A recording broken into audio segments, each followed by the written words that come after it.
Hey y'all, not still not sure how to see if there's anybody watching, but second live stream, second day in a row.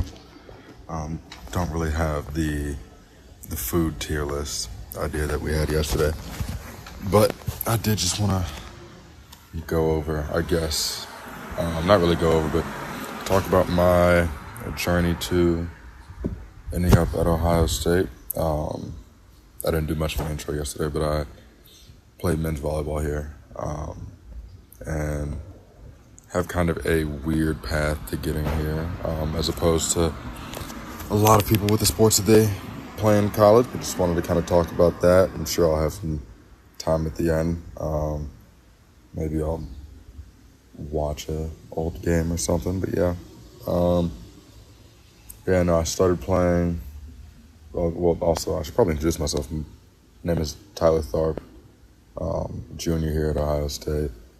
I feel like I'm getting old, even though I'm just a junior. But, yeah, I started playing volleyball really late.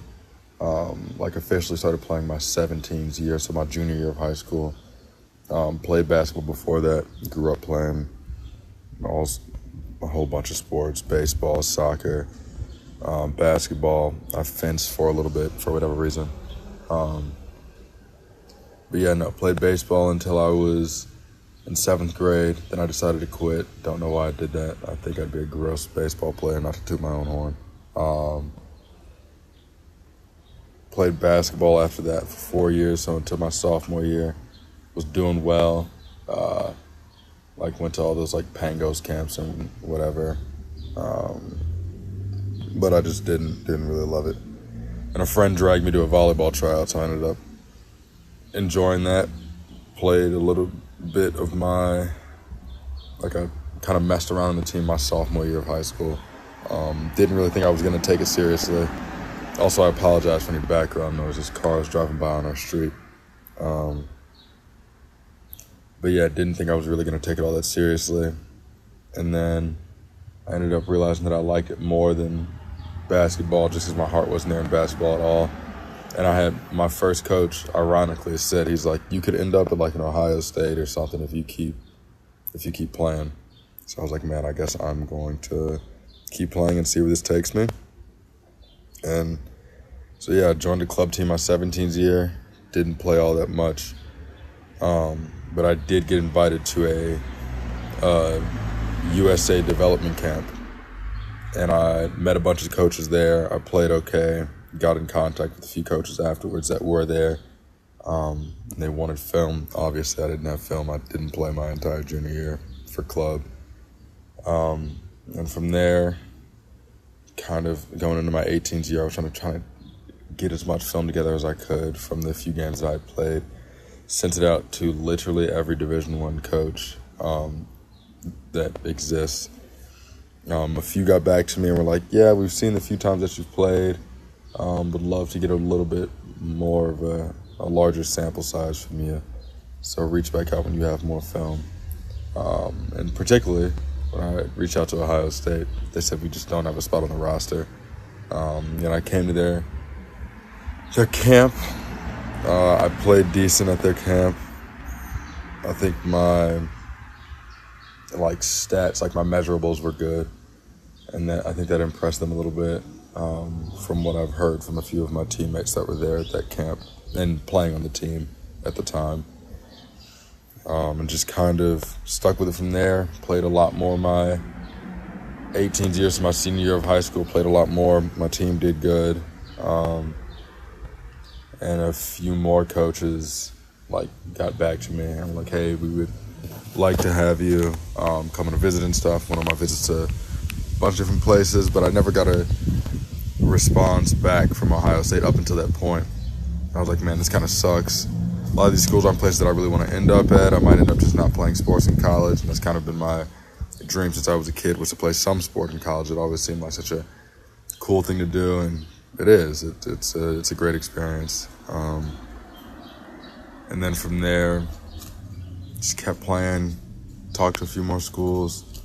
Ended up not working out with a lot of them, but I did get another email from the old coach, or the coach that still works here, but the coach that told me no originally, and he was like, hey, we had a guy leave in your position group. We'd love to have you on a visit. Like, we love everything that we saw. Would love to have you come on a visit.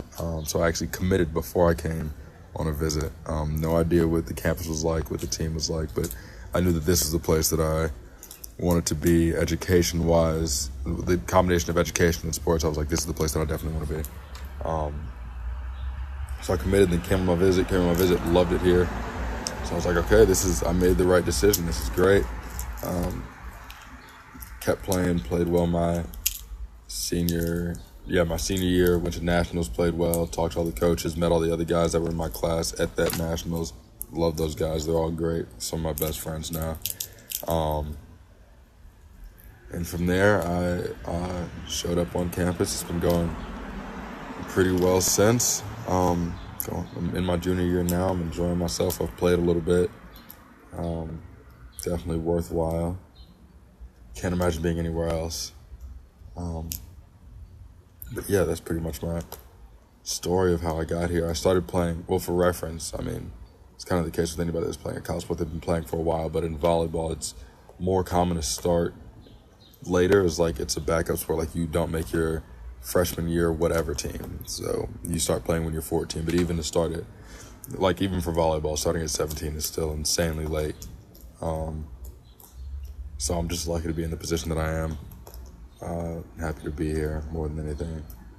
But yeah, what else did I have on the docket for today? Oh yeah, might watch a game as I try to come up with more ideas for future lives. Because what do I have I'm not going live again until Sunday.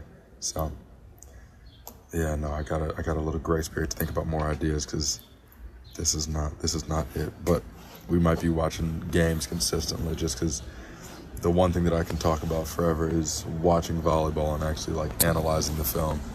And I feel like more people should get into volleyball. It's a great sport, not as popular here as it is in Europe. I guess it is something else that I can talk about is just volleyball in general, my thoughts and like my experiences with it. Obviously, a lot of people watch women's volleyball. College women's volleyball is super popular here. Women's leagues are developing, which is absolutely amazing.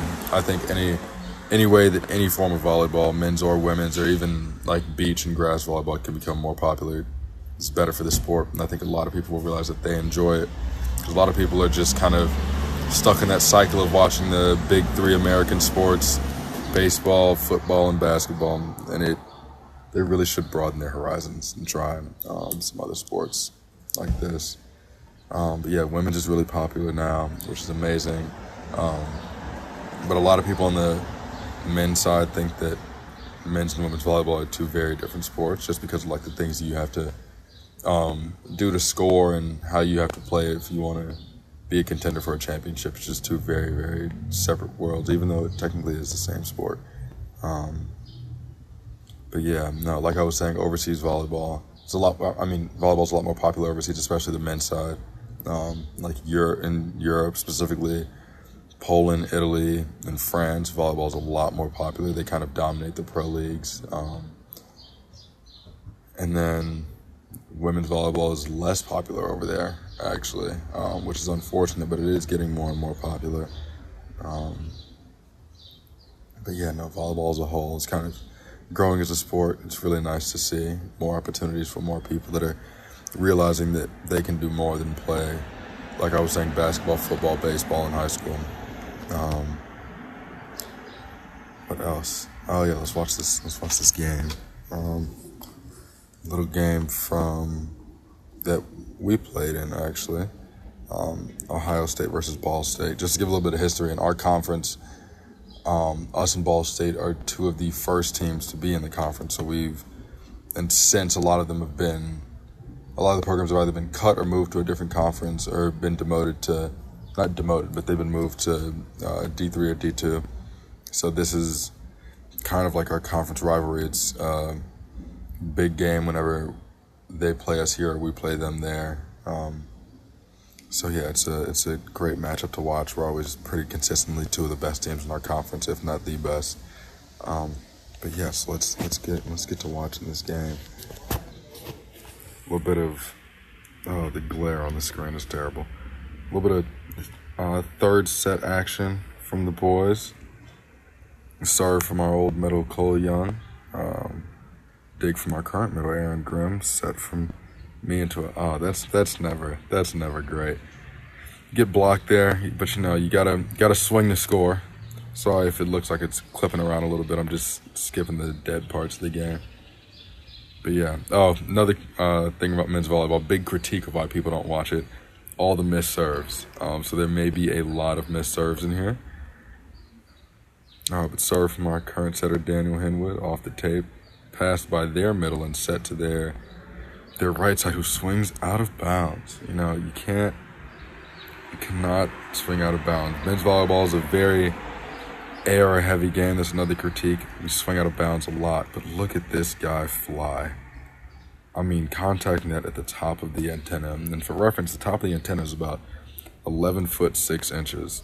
And to contact there consistently is insane. But, you know, you gotta keep those in. Yeah, another serve by our setter, Daniel Henwood. Gets them out of system, and for reference, out of system is just means it keeps them off the net and they can't set the middle. And they go to the middle off of their cover and blocked by me and my roommate in my same class, Aaron Grimm. He's a great middle, one of the best middles in our conference. No debate about that. Looking forward to seeing him play this year. On a nice little run here, another serve. Gets him to pass that ball that might have been going out of bounds. Yep, free ball to us. And a free ball, perfect pass on the free ball from Aaron. A good set and a good swing to extend our lead in the third set to 2-5. He is going on a run here. It's not extremely common that you see this in men's volleyball. This many serves back-to-back, although ideally we're going to see more of this in the future as people get better and better. And that ball is barely saved off the tape. Set to Aaron Grimm, and a little bit of miscommunication there, but the ball is down and we score. And time out. Yeah. I mean, there's just men's volleyball, in my opinion, is such an entertaining sport.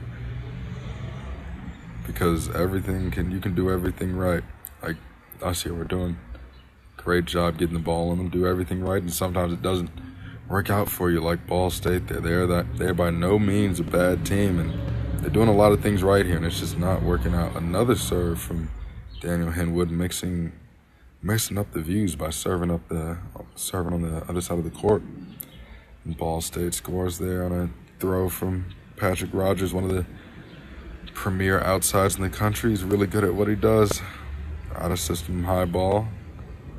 A swing off the hands and out of bounds. Wow. That is